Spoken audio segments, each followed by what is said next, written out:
Okay. Now we are starting with the question number 2 of the liquidation of the companies, right? Question number 2 जो है ना, actually ये जो book है वो विपुल प्रकाशन का book है, उसके अंदर का ये first question है. Okay. Now we are starting with the Suraj Limited was replaced in the voluntary liquidation on 31st March 2010 when its balance sheet is given with. So we are having a balance sheet of Suraj Limited and this is on the date of the 31st March 2010. Date बहुत important है, ये year ending है 2010 का. Now issued share capital थोड़ा mistake से यहाँ पे वो correction किया है. 15,000 equity share of 10 each fully paid up less called arrears है amounting 25,000. तो 15,000 इक्विटी शेयर ऑफ 10 each का टोटल अमाउंट कितना होता है 5 लाख. उसमें से कॉल्ड एरियर्स है 25,000 का. 5 लाख में से 25,000 माइनस किया, आउटर में 4,75,000. वहां पे लिखा है पेंसिल से, मैंने करेक्टेड अमाउंट मिला.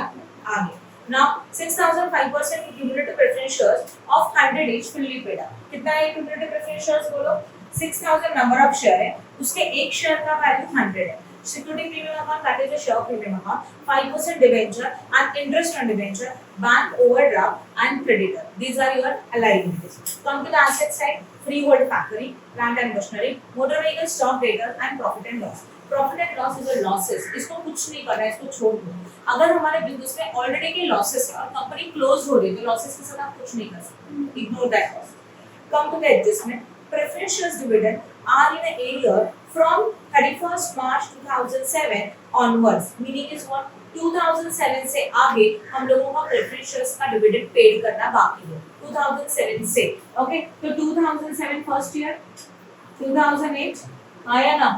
2009 and 2010. कितने years का बाकी है? 4 years का. कैसे 10 तक? Because हमारा year ending क्या है बता? 31st March 2010. This is your year ending. Yes or no? अगर ये हम लोगों का ईयर एंडिंग है, उसके अंदर हम लोगों को हमने क्लियरली बोला है 31st मार्च 2007 से प्रेफरेंस शेयर्स का डिविडेंड बाकी है. तो this is also our liability. और प्रेफरेंस शेयर को तो डिविडेंड पे करना होगा. ये कितने साल का बाकी है? 4 ईयर का. बस इतना समझो. 4 years preference share dividend is a pending. After that companies article provided that company के आर्टिकल में रूल्स में क्या सिचुएशन है? On liquidation, out of the surplus assets remaining after the payment of liquidation cost outside the liability, there shall be paid firstly all preference share dividend, secondly amount paid up to the preference share, and together with the premium thereon 10 rupees per share, and thirdly any balance that remaining shall be paid to the equity share. पूरे एक paragraph में आपको sequence बता दिया हमने. क्या बोला हमने? देखो आर्टिकल के अकॉर्डिंग सबसे पहले हम लोगों को लिक्विडेशन का कॉस्ट पे करना है. इसमें 3 चीजें आती है: legal expenses, liquidator remuneration, liquidation expenses. Liquidation का कॉस्ट मतलब जो हमारा प्रोसीजर चालू उसके लिए जितना खर्चा होता है पहले वो पेड करेंगे. तो ये 3 एक्सपेंसेस पेड करोगे. फिर जितना एसेट्स रियलाइज किया था उसमें से आउटसाइडर लायबिलिटी पे करो, सारी लायबिलिटी पे करो. सब पे होने के बाद पहले आपको प्रेफरेंस शेयर को दे देना है डिविडेंड. बोला है देखो, firstly all arrears of the preference share dividend. क्या पे करेंगे? सबसे पहले प्रेफरेंस शेयर का डिविडेंड पे करेंगे. मिला. After that, secondly, amount paid to the preference share together with the premium. Preference share को उसका capital return देंगे प्रीमियम के साथ. और प्रीमियम कितना? 10 rupees per share. तो प्रीमियम भी उनको देना है कैपिटल के साथ. And अगर thirdly any balance, अगर कुछ पैसा बचा तो किसको देने का है? Equity share holder. बस समझ में आया? यही रूल हम लोग फॉलो करेंगे. आगे देखते हैं. The bank overdraft was guaranteed by the director who were called upon by the bank and discharged their liability with the guarantee, and the director paid the amount to the bank. Bank overdraft guarantee के against में director ने guarantee दिया था ये paid होगा, तो ये paid होगा, बट ये मॉर्गेज नहीं है. इसके अगेंस्ट में कोई एसेट्स आपने गिरवी रखा है क्या? नहीं. तो ये मॉर्गेज नहीं है, बट इसको पेड करने का है. तो ठीक है, इसको हम लोग पेड कर देंगे, कोई बात नहीं है. आगे देखते हैं. Liquid and realise assets as follows. पहला क्या है? देखो फ्रीहोल्ड फैक्टरी है, प्लांट एंड मशीनरी है, motor vehicle, stock and debtors है, कॉल्ड एरियर्स है. ये हमारे एसेट्स रियलाइज्ड है, मतलब इतना पैसा हम लोगों को आया मिला. क्रेडिटर में paid less discount of 5%. Creditor को पेड करे कितना परसेंट डिस्काउंट है? 5% discount. And debenture and active interest were repaid on 30 June. This is very important. Debenture को और आउटस्टैंडिंग इंटरेस्ट को हम लोगों ने पेड किया 30 जून को. मुझे बताओ what is the year ending? 31st March. But आप पेमेंट सबको कब कर रहे हो? जून, अप्रैल, मई, जून. 3 महीने का आउटस्टैंडिंग इंटरेस्ट आएगा. सम करूंगी तो और बताऊंगी. एंड लास्ट में व्हाट?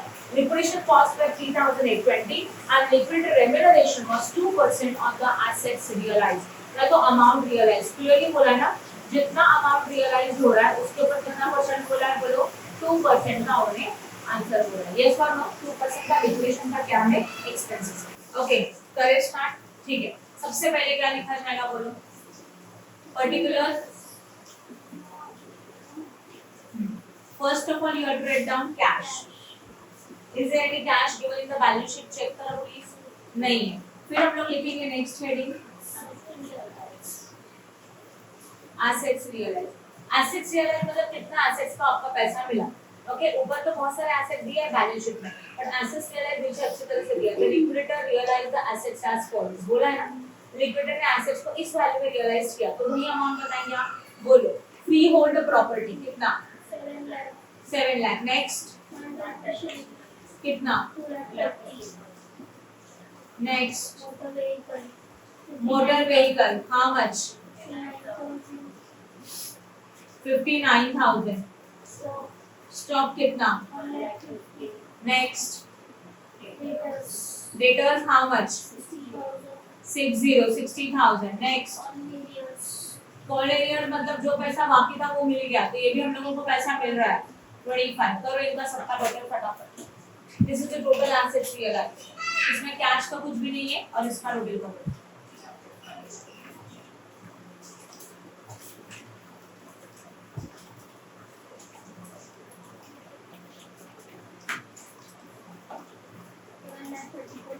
यस 12,34,000। ऊपर कोई कैश नहीं था, टोटल कितना मिला, this is the fund available. यहाँ तो क्लियर है। अगर रहेगा तो ऐड करके टोटल समझ में आ।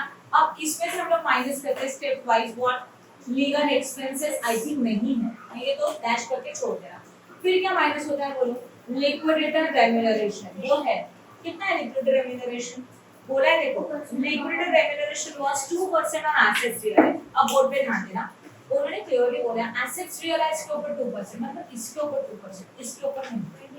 नाउ लिसन, सुनो पहले, ये कैश है और ये एसेट्स रियलाइज है, दोनों का टोटल यहाँ है, but assets realise is only this amount, not cash. Clear हो गया। तो एसेट्स रियलाइज मतलब इस अमाउंट के ऊपर 2% निकालेंगे। तो अभी बता कितना था, 12,34,000 के ऊपर 2%। अब बताओ सही है, 24,680। सुनो, कैश अगर दिया रहेगा तो आप इसको और इसको ऐड करके यहाँ लिखेंगे, बट एसेट्स रियलाइज का मतलब ये ऊपर का अमाउंट होता है, उसमें कैश इंक्लूड नहीं होता। समझ में आ रहा, ठीक है। ओके, तो अभी ये तो हो गया। अब ये माइनस करना है, करो माइनस और बैलेंस बोलो। 12,09,320। Done. Now listen, next one is the liquidation expenses, and liquidation expenses are 3,820. करो minus please.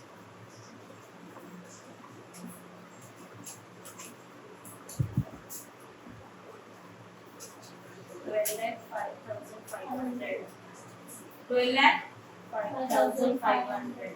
सही है ना पक्का, सही, ठीक है। ये हो गया बैलेंस। इसके बाद क्या पे होता है, याद आ रहा है कुछ? First set, second set, third set, fourth पे पे होता है सिक्योर्ड लोन।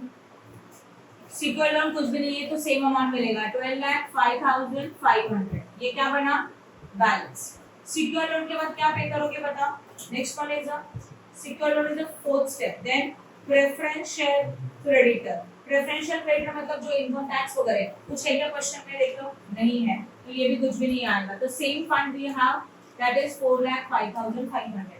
प्रेफरेंशियल क्रेडिटर के बाद हम लोग पे करते हैं फ्लोटिंग चार्जेस। फ्लोटिंग चार्जेस में क्या आता है, क्या बताया था मैंने?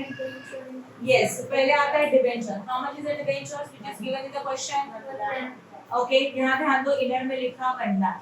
फिर हम लोग यहाँ पे क्या लिखेंगे, इंटरेस्ट ऑन डिबेंचर कितना, 2,500। Total is 1,02,500। अभी फंड्स कितना था, 12,05,500। इसमें से 1,02,500 माइनस करो, 11,03,000 और इसको बोलेंगे बैलेंस। सही है। इसके बाद हम लोग पे करते हैं अदर अनसिक्योर्ड क्रेडिटर। सही है। इसके अंदर आता है creditor, bill payable, bank overdraft, सब कुछ। तो है हमारे पास क्या क्या अवेलेबल है, देखो बैंक ओवरड्राफ्ट है, दैट इज द बीओडी। कितना, 58,000 सही है। अब उसके बाद है क्रेडिटर, बट क्रेडिटर के ऊपर एक एडजस्टमेंट है कि नहीं है? जहाँ नीचे देखो क्या बोला है टेबल के नीचे, creditors were paid less 5% discount. Creditor को तुम लोग पेड कर रहे हैं बट उसके ऊपर 5% का क्या है डिस्काउंट है। तो how much is the total creditor? 1,15,000। Okay, अब बोर्ड पे ध्यान देना, 1,15,000 में से हम लोग कितना माइनस करेंगे? 5% माइनस करके रिमेनिंग पे कर, डिस्काउंट मिल रहा है और डिस्काउंट माइनस होता है ना, जैसे मार्केट में गए 400 रुपीस का बुक है, उसमें 10% का डिस्काउंट मिला तो 400 में से 10% माइनस करेंगे एंड वी हैव टू पे ओनली 360, 40 रुपए माइनस होके सेम, तो डिस्काउंट हम लोगों ने माइनस किया, कितना आया? 1,09,250। देन और कुछ है क्या? इनका करो टोटल प्लीज। 1,67,250 पैसे है ऊपर चेक कर लो, हाँ है 11 लाख माइनस करो उसमें से 9,35,750। आप समझ लो हम लोग क्या करें, कुछ एक एक एक लायबिलिटी पे करें। अब लास्ट स्टेप में आता है what? Less interest on debenture. वापस से आता है, कैसे आएगा interest on debenture? How much is the amount of debenture? 1 lakh. ध्यान दो 1 लाख का डिबेंचर है, उसके ऊपर इंटरेस्ट का रेट क्या है? डिबेंचर का परसेंटेज 5%, तो इंटरेस्ट का रेट भी कितना परसेंट है? 5। यहां तक समझा? ओके, अब बोर्ड पे ध्यान देना, what is the year ending? 31 March 2010। But हम लोगों ने ये प्रोसीजर लिक्विडेशन का या तो डिबेंचर को पेमेंट कब किया? 30 जून। डेट दिया है देखो, हम लोगों ने पेमेंट किया 30 जून का, मतलब 31 मार्च तक का डिबेंचर का लायबिलिटी 1 लाख था और तब तक का इंटरेस्ट कितने का था? 2500 का। ये सुनो, तो ये तो हम लोग पेड कर रहे हैं और एक्चुअल में डिबेंचर को पेमेंट आप जून में कर रहे हो, तो अभी भी वापस कितना पीरियड हुआ? अप्रैल, मई एंड जून। कितने मंथ्स हो गए? 3 मंथ, तो अभी भी 3 महीने का इंटरेस्ट बाकी है। सही है ना? बैंक का लोन है 5 लाख का, समझ लो आपको पेमेंट करना था मार्च को और आपने 3 महीने डिले किया, बैंक फ्री में लेगी क्या? बैंक बोलेगी 2-3 महीने का इंटरेस्ट। सेम यहाँ पे हम लोग क्या करें? 3 महीने का इंटरेस्ट आएगा, तो multiply by 3 divided by 12, just calculate करो प्लीज, कितना आया? 1,250। चलो करो माइनस,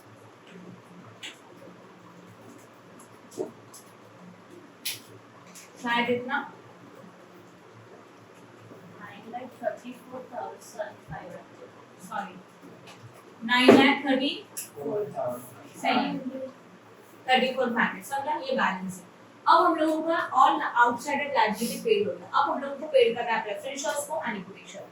अभी प्रेफरेंस शेयर का रूल क्या था? पहले आपको पे करना है डिविडेंड, बोला है ना उन्होंने क्वेश्चन में, तो यहाँ लिखेंगे लेस प्रेफरेंस शेयर होल्डर। इनको आप क्या क्या दे रहे हो देखो, पहले पेड कर रहे हो प्रेफरेंस शेयर्स का डिविडेंड। अब डिविडेंड कितना, कितने साल का डिविडेंड बाकी है? 4 साल का। कैसे निकालेंगे देखो, go to the balance sheet, what is the preference share capital? 6 lakh है कि नहीं है? 6 लाख का डिविडेंड कितना परसेंट है? 5%, मतलब 6 लाख के ऊपर अगर हम लोग निकालेंगे 5% और वो भी 4 ईयर के लिए चाहिए, इसलिए मल्टीप्लाई बाय 4, तो 6 लाख के ऊपर 5% ये 1 ईयर का। ओके, 6 5 30, 30,000 into 4 30 बार 1,20,000। सही है? ओके, तो डिविडेंड कितना पेड करने वाले हो? 1,20,000। यहाँ तक समझा सबको? इसके बाद और क्या पे करना है? प्रेफरेंस शेयर कैपिटल भी तो देना है कि नहीं? What is the preference share capital? 6 lakh. उन्होंने खुद बोला उतना ही लिखेंगे, और प्रेफरेंस शेयर्स को कैपिटल के साथ 10 रुपए का प्रीमियम भी देना है एक शेयर के लिए। सही है ना? तो उसका वर्किंग में हम लोग यहाँ लिखेंगे,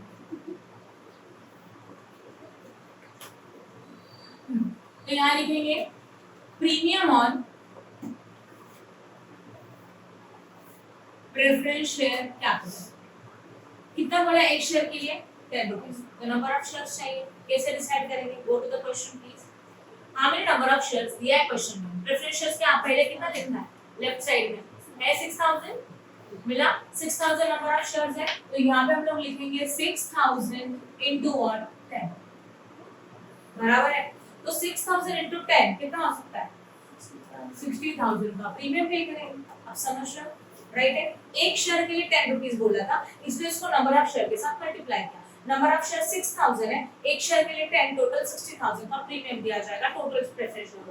ओके, तो प्रेफरेंस शेयर के लिए 1,20,000 का डिविडेंड, 6 लाख का कैपिटल, 60 का प्रीमियम, सबका एडिशन कर दो। 6 + 1 7, 60 + 20 80, 7,80,000। सही है? सही समझा ना? ओके, तो टोटल अमाउंट कितना हो जाएगा देखो? 7,80,000 है हमारे पास। यस, 9 लाख का फंड है तो इजीली पे कर सकते हैं।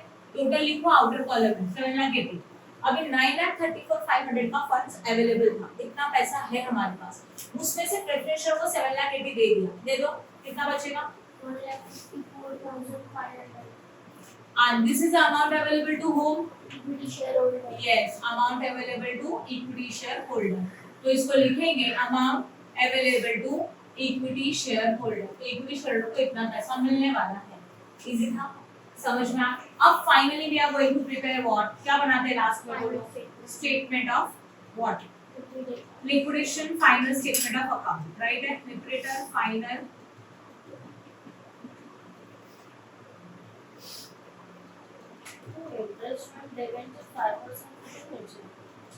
क्वेश्चन में दिया नहीं, बट रूल इज व्हाट, मैंने अभी आपको एग्जांपल दिया, सुनो, नहीं समझा? 5% का डाउट है कि इंटरेस्ट क्यों लिया वो डाउट है? 5%. अच्छा, बैलेंस शीट में जो डिबेंचर का आगे उसका इंटरेस्ट लिखा है, जैसे प्रेफरेंशियल्स का डिविडेंड का रेट होता है वैसे डिबेंचर का भी डिविडेंड इंटरेस्ट का रेट होता है। 3 मंथ का क्यों लिया वो समझा ना? हाँ. क्लियर है? और किसी को कुछ डाउट है इसमें? ये बन गया, मतलब आपका सम ऑलरेडी सॉल्व हो गया, बस आपको अभी फॉर्मेट में फिट करना है, वापस बता देती हूँ। एक्चुअल में ये डेट बैलेंस शीट कब है? 31 मार्च। तो बैलेंस शीट में जो बंडल है उसके साथ ये जो इंटरेस्ट है वो 31 मार्च तक का है, और आपने डिबेंचर को पेमेंट जून में जाके किया, तो बीच में कितने मंथ निकल गए? अप्रैल में जून, तो 3 महीना डिले होगा, तो 3 महीने का इंटरेस्ट भी भरना होगा, वो यहाँ पे निकलते इस स्टेप में सबको देने के बाद प्रेफरेंशियल कैपिटल के पहले, सही है? ओके, अब हम लोग लिखेंगे लिक्विडिटी स्टेटमेंट। पता है तुम लोगों को कॉलम्स कैसे आते हैं? सबसे पहले व्हाट? रिसिप्ट, हाँ या ना? पेमेंट, और क्या आएगा?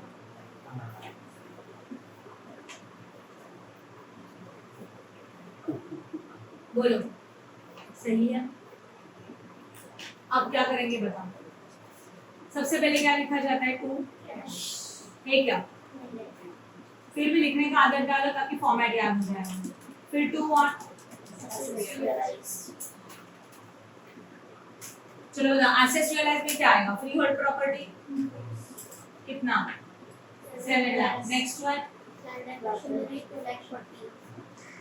Plant and machinery 2,40,000। Next one 59,000. Stock 1,50,000. Next Data 60,000. Debtor 60,000। बस कॉल एरियाज लिखा तो भी चलेगा। क्या है कॉल एरिया? 25, इतना ही था ना? हाँ, अब क्या आता है? 2 फ्रॉम व्हाट? सिक्योरिटी। क्या कुछ सिक्योरिटीज मतलब आपने मॉर्गेज रखा है, ऐसा कुछ है क्या? नहीं है, बस लिख के छोड़ दो, डैश करके छोड़ दो। अब यहाँ पे पहले क्या आता है? By which expenses? Legal expenses. फिर क्या आता है? By liquidator remuneration. What is the value of liquidator remuneration? 24,680। फिर क्या पे करते हो? By liquidation expenses. What is your liquidation expenses? 3,820। फिर बोलो, उसके बाद प्रेफरेंशियल पेयर से पहले आता है बाय फ्लोटिंग चार्जेस, इसको अंडरलाइन करो। इसके अंदर आते हैं डिबेंचर जो कि 5% के थे, कितना अमाउंट था देखो? 1 लाख, इधर पे लिखा। फिर हम लोग लिखेंगे इंटरेस्ट ऑन डिबेंचर। अब इंटरेस्ट ऑन डिबेंचर कितना था देखो? 2,500 एज वेल एज ये भी तो इंटरेस्ट ऑन डिबेंचर ही है ना, 1,250। कितना हो जाएगा? 3,007। दोनों इंटरेस्ट एक साथ लिखेंगे, राइट? ओके, अब इनका टोटल कितना आता है? 1,03,750। उसके बाद आप किसको पे करते हो? जगह नहीं होने वाला है यहाँ पे, किसको पे करते हो? क्रेडिटर, हाँ ना? क्रेडिट के अंदर क्या आता है? प्रेफरेंशियल है क्या? कुछ नहीं है। फिर अदर क्रेडिटर, अदर क्रेडिटर का सीधा टोटल कितना? अदर क्रेडिटर 1,67,250, तो उसको वहां लिख दो 1,67,250। I hope no doubt in this. समझा कि नहीं समझा? अब इसका रिमेनिंग पार्ट नहीं कहा लिखा क्योंकि मेरे पास जगह नहीं है। यस और नो कंफ्यूज नहीं होगे ना? इसका सिर्फ इसका रिमेनिंग पार्ट यहाँ पे। इसके बाद आप किसको पेमेंट करते हो? क्रेडिटर के बाद बोलो बाय प्रेफरेंस शेयर होल्डर, उसको देखो कैसे लिखेंगे, अंडरलाइन करो। उनको पहले क्या दे रहे हो, डिविडेंड। डिविडेंड कितना पे कर रहे हो, 1,20,000। फिर क्या पे कर रहे हो, कैपिटल। कैपिटल कितने का है, 6 लाख का। और फिर क्या पे किया, प्रीमियम, वो कितने का, 60। और टोटल कितना आया, 7,80,000। एंड देन किसको पे करेंगे, बाय इक्विटी शेयर व्हाट, एक लाइन छोड़ना बीच में, by equity share what holder. उनको कितना है बाय डिफॉल्ट, ओनली 1,54,500। उसके नीचे भी एक लाइन छोड़ो, टैली का साइन। समझा मैंने क्या किया। अब करेंगे टोटल। इसका टोटल आपके पास ऑलरेडी है, सी दिस वन 12,34,000। अब बस रिमेनिंग अब उनका टोटल करो फटाफट।